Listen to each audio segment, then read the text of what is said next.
मसलन उसका प्लाट है DHA में और आपका ज़ाती प्लाट है शाह फैसल में।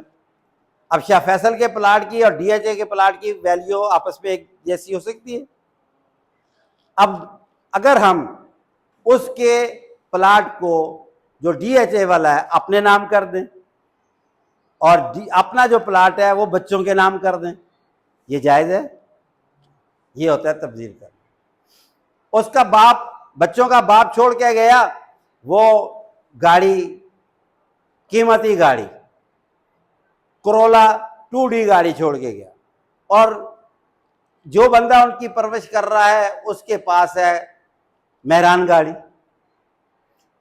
अब वो मेहरान गाड़ी बच्चों के लिए छोड़ दे या वो उस बच्चों के लिए मेहरान गाड़ी इस्तेमाल करे और अपने इस्तेमाल में वो कोरोला गाड़ी लाए, उनकी ये जायज़ है?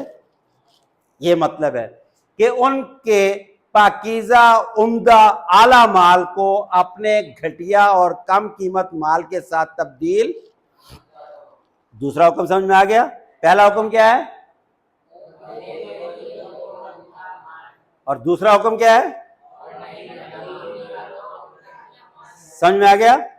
आगे तीसरा हुक्म, वला ताकुलू अम्वालहुम, वला, वला के माने वही करेंगे क्या? और मत या नहीं।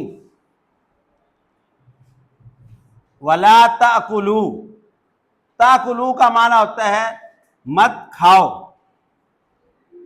ताकुलू तुम, वला ताकुलू क्या माना करेंगे? और तुम मत खाओ। वला ताकुलू अम्वालहुम, वही लफ्ज है, क्या माना करेंगे जी? अम्वालहुम, अम्वालहुम का माना करें उनका माल, और तुम मत खाओ उनका माल।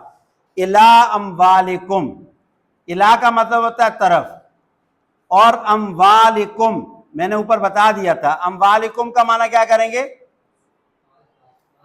तुम्हारे माल के, यानी उनका माल अपने माल के साथ मिला के मत खाओ। अम्वालहुम उनका माल, अम्वालहुम बोलो यार, और अम्वालकुम तुम्हारा माल, और तुम तुम्हारा माल यानी अपना माल उनके माल से मिलाकर, तरफ का मतलब मिलाकर मत खाओ। तीसरा हुक्म क्या दिया जी? बोलो। और उनके माल को अपने माल से मिला के मत खाओ, उनके माल को अपने माल से मिला के, समझ में आ गया?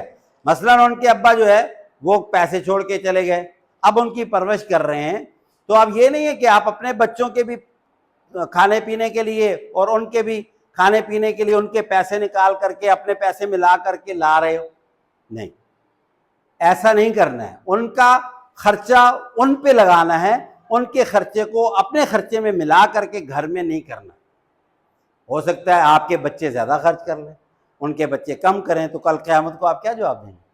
बेहतियाती हो सकती है ना, इसलिए मना किया कि वला ताकुलू अम्वालहुम इला अम्वालिकुम, उनके माल को अपने माल से मिला के। कितने हुक्म हो गए जी? आखिर में कहा इन्नहू, यही है जी। इन्नहू का मतलब बेशक, मैंने कल बताया था इसका माना होता है बेशक, ये हू का मतलब ये, काना, काना का मतलब है, हुबन, हुबन का मतलब होता है गुनाह, कबीरा, कबीरा का मतलब होता है बड़ा,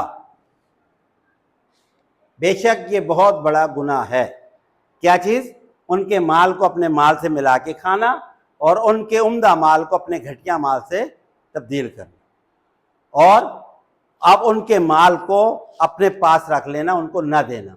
ये जो तीन बातें बताई हैं इसको डिटेल कर दिया आखिर में, इन्नहू काना हुबन कबीरा, ये याद रखना, ये बहुत बड़े गुनाह की बातें हैं। तो ये अखलाकी कुछ नसीहतें की गई हैं यतीमों के हुकूक के बारे में। तो पहली नसीहत क्या की जी? बोलो।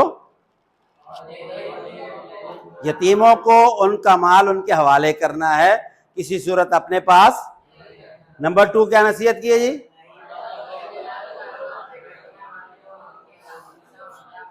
शाबाश। और तीसरी नसीहत क्या की है जी?